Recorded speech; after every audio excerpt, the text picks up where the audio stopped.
folks. Now, my next guest has been one of the most important people in our living rooms for over 40 years. He brings us the news every night, and for the last 10 years, he's hosted the National Television Awards, and he's here tonight to tell us all about last night's ceremony. Will you please welcome the one and only Sir Trevor McDonald? Let me hear you,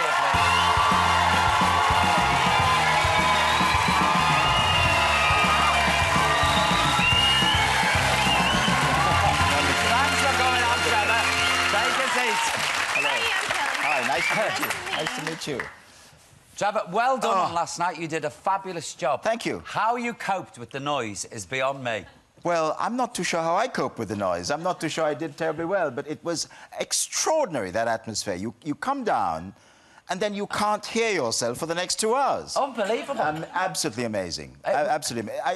There can't be another show quite like it. And I think at 8 o'clock tonight, people will get a chance to see what we mean. But really wonderful. And congratulations to you. Oh, thank you very much. I mean, the noise. Thank you. The noise when the announcement of your award came. Oh, thank you. Well, millions of others do as well, because you won the award last night. When you get out of the car and you go down that red carpet, the scream, I was terrified. I was like, oh, I was like a lynch mob. Like, ah! And then you get inside and it's just this, like, the atmosphere and the racket. And it's quite sort of, when you go on the stage and everybody cheers, it's like a wave, isn't it? We think in comparison, the Oscars that you have in America are probably a little more sedate. Oh, wow. This is wild. Oh, wow. This is on the wild side. This was like Butlin Skegness on a New Year's Eve. With the entire Waiters Wine Lodge of the company in there, wasn't it? It was... Larry is not a word for the National Television Awards. It was... And the party afterwards, they were hanging off the rafters. Oh, wow. Oh, I wasn't there for that bit, but I'll take your word for it. I only stayed 5 minutes, because it was... by then, the noise really had sort of finished me off. It was a great show, great evening. It was. Always is. Yeah, it was. It was. Now, you've been reporting the news for 40 years.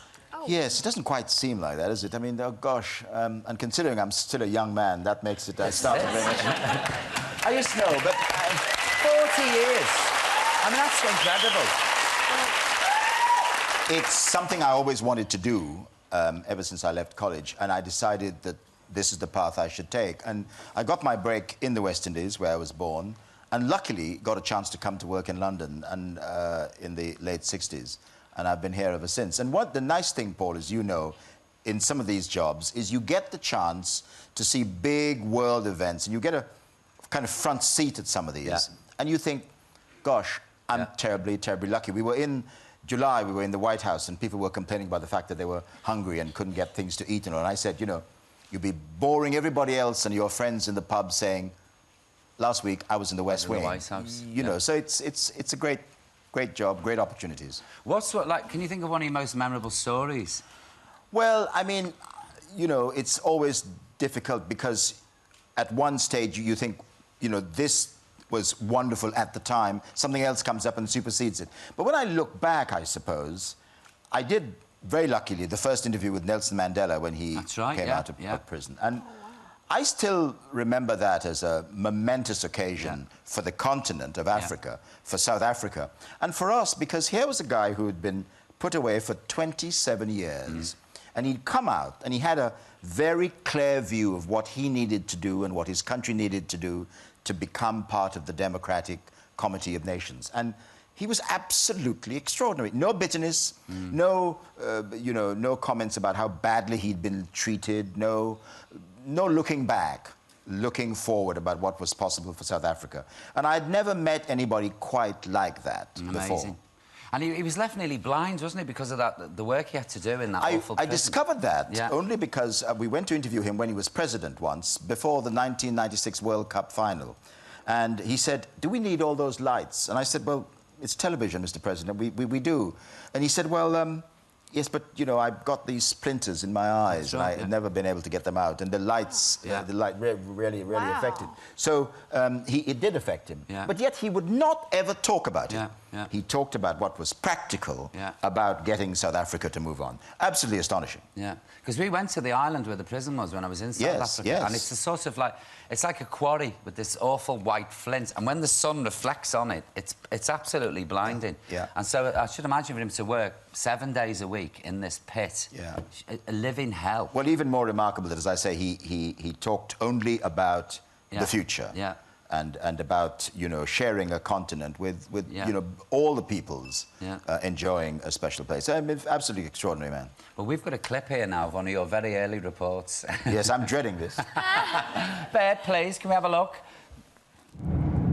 Perhaps the most important thing as far as British Rail's passengers are concerned is that this is the first time that such exhaustive inquiries are to be made to establish exactly what passengers think of this new service. And only when these findings are carefully analysed will final approval be given for this new electric train to be put into service, replacing existing rolling stock. Trevor McDonald, News at 10, on the way to Waterloo.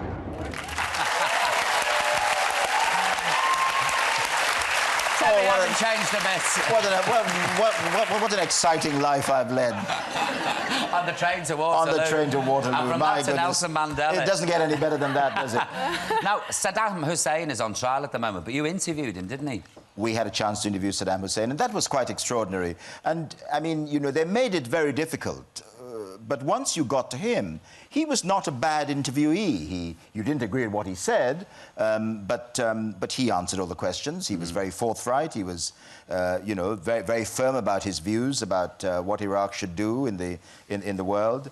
And again, as I said, it was not an extremely popular view, but he was an all right interview. But the people around him were fairly thuggish, and they made it extraordinarily difficult. But I was thinking back about that the other day because of the trial, as you say, and it's quite extraordinary what one learned and what one can reflect about that, because Iraq and Saddam were isolated. It was very clear that nobody telephoned him, nobody came to see him. And you can see how that isolation led to all the consequences which we know Iraq is going through today. Awfully, awfully sad. There's a wonderful book out at the moment called Dictators' Homes. I know it sounds a silly title, but his is in it, and it's like this gross, lavish palace with these stylised images of himself. Have you seen it painted on the wall? Or yes, not? yes. I mean, kitsch is not the word. I mean, just with this gold-plated bath with swan taps and... Isn't everyone's house like that? Yeah. That's right. Mine is. In America, all like that. I keep coal in my bath, Kelly. Yeah, I have paintings of myself, Now, you're a big fan of pop music, aren't you? Yes, I have a 16-year-old son. Yeah. And, right on, you're into and it so, then. You have to be into it. You have to be.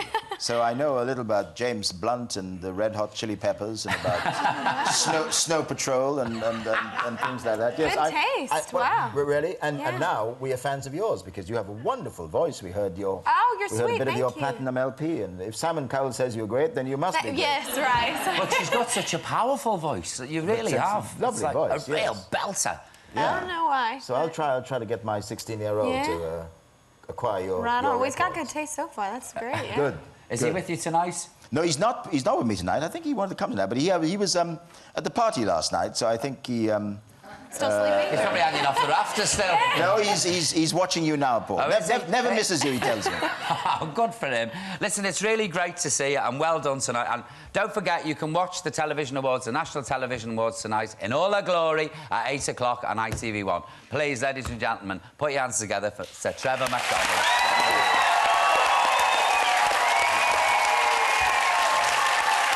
Thanks for coming on, Trevor. Nice. Now, folks, it's the part of the show where I get